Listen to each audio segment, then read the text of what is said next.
नमस्कार, स्वागत है आपका मेरे चैनल द नॉलेज ट्रेल पर। सोमवार की इस सनातनी श्रृंखला में आज हम बात करेंगे भगवान श्री कृष्ण के स्वधाम गमन की।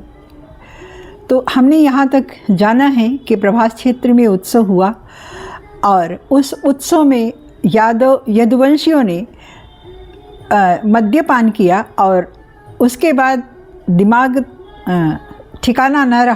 का ठिकाना न रहा और वे लोग आपस में ही एक दूसरे को अपशब्दों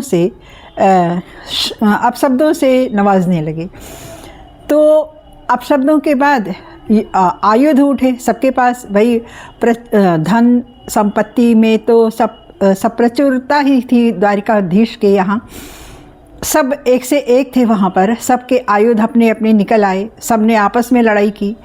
आयुधों से जब टूट फूट गए और कुछ लोग जो बचे थे, कुछ मारे गए कुछ बचे थे, तो जो लोग बचे थे उन्होंने वही एरेका लौह दर्भ, जिसे दुर्वासा का श्राप था कि इसी से यदुवंशियों का नाश होगा, जो चूर्ण बनाकर सांब ने समुद्र में फेंक दिया था, वही चूर्ण घास बनकर प्रभास क्षेत्र के समुद्र के किनारे उग आई थी और वो घास उखाड़ते ही मूसल का रूप ले लेती थी। तो बचे हुए यदुवंशियों ने उससे लड़ाई करना शुरू किया मूसल उखाड़कर। इधर बलभद्र सबको आपस में लड़ते हुए देखकर बहुत दुखी थे और कह रहे थे कि आप लोग बस करिए, चुप रहिए, शांत रहिए। सबको छुड़ाने की कोशिश करते रहे लेकिन किसी ने उनकी एक न सुनी और अंततः सबके सब मारे गए, सब खत्म हो गया। तो उसके बाद क्षुब्ध होकर बलभद्र दाऊ वहीं समुद्र के किनारे रेती पर तप करने बैठ गए और वे तप में लीन थे कि अचानक एक बहुत बड़ी लहर आई और उनको बहा कर ले गई।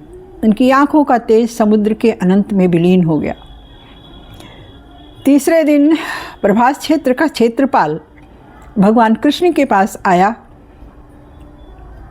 और उसने कहा कि अनर्थ हो गया।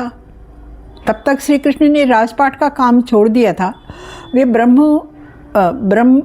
बाणप्रस्थ आश्रम का इस समय बाणप्रस्थ आश्रम का जीवन जी रहे थे श्री कृष्ण, इसलिए वे प्रभास क्षेत्र नहीं गए थे क्योंकि वे राजसी वो था, उत्सव था वहाँ पर, इसलिए वे प्रभास क्षेत्र में नहीं गए थे। श्री कृष्ण ने शांत भाव से क्षेत्रपाल की बातें सुनी और दारुक को कहा कि गरुड़ ध्वज तैयार करो।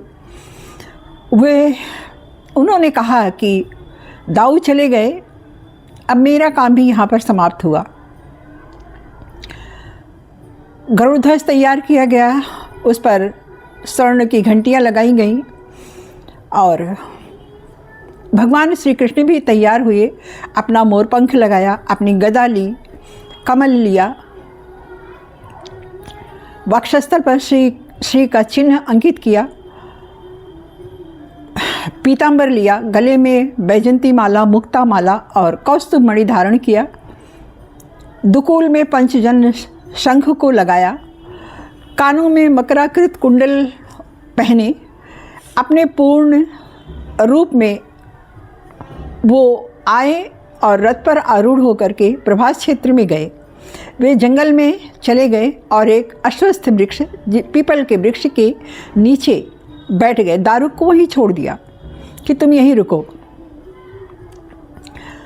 वहाँ वो अपना दाहिना पैर मोड़कर लेटे और बायां पैर उसके ऊपर रख लिया उन्होंने। उनका तलवा इस तरह से चमक रहा था लाल लाल, जिसे जरा नाम के एक शिकारी ने समझा कि ये हिरण का खुला हुआ मुख है। उसने तीर चला दिया, भगवान के चरणों में वो तीर लगा और रक्त की धार बह निकली।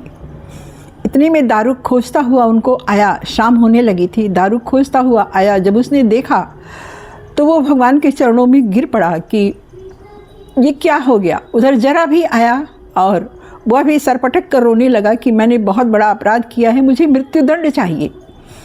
भगवान ने उसको कहा कि इसमें तुम्हारा जरा भी दोष नहीं है, ये नियति का विधान है, ये होना था, अब मुझे भी जाना है, दाऊ चले गए हैं, मेरा भी काम अब इस धरती पर समाप्त हुआ। फिर भगवान ने दारुक से कहा कि मैं अब जा रहा हूँ, द्वारिका नगरी की जो भूमि है समुद्र उसे ले लेगा और तुम मेरे माता पिता को, मेरे कुटुंबियों को और द्वारिका वासियों को इंद्रप्रस्थ भेज देना।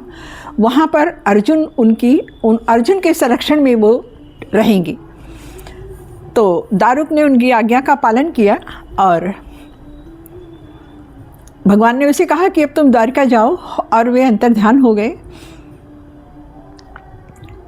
तो भागवत में कथा आती है कि दारुक गया, द्वारिका वासियों को बताया, सब वहाँ पर पहुँचे। ईश्वर की ज्योति तो होती है, आत्मा ही ज्योति है, ज्योति तो विलीन हो गई, उनकी बॉडी बची थी। उसको कथा आती है, कहीं लोग कहते हैं कि अर्जुन ने संस्कार किया और कहीं ये आता है कि वे अंतर्धान हो गए। लेकिन भौतिक दृष्टि से देखें तो भगवान का शरीर था। तो जब शरीर चंदन काष्ठ पर जब रखा गया तो अग्नि को जब समर्पित हुआ उनका शरीर, तो कहते हैं कि उनका हृदय अभी धड़क रहा था अग्नि के बीच में। तो उस हृदय को एक बड़े से काष्ठ में उसको रख दिया गया, उनके हृदय को, और वहीं समुद्र में तैरा दिया गया कि जल में तैरा दिया गया, क्योंकि वे जल देव थे। तो वो वही काष्ठ तैरते तैरते जगन्नाथ जी के किनारे, जगन्नाथ जी के समुद्र तट के किनारे लगा, और उस काष्ठ का आज वही जो जगन्नाथ जी का मंदिर है वो बना है। वहाँ पर उसी काष्ठ की मूर्ति है जो हर 12 साल में बदली जाती है। तो कहते हैं भगवान का दिल वहीं पर है, और वो वहाँ पर उसकी भी एक अलग कथा है। लेकिन भगवान इस तरह से अपने स्वधाम गमन को गए, और जगन्नाथ जी मंदिर दर्शन में हम आज भी इसी भाव से जाते हैं कि ईश्वर यहाँ पर है। तो इस तरह से भगवान अपने सारे कर्तव्यों को पूरा करके अपने स्वधाम को गए। धन्यवाद।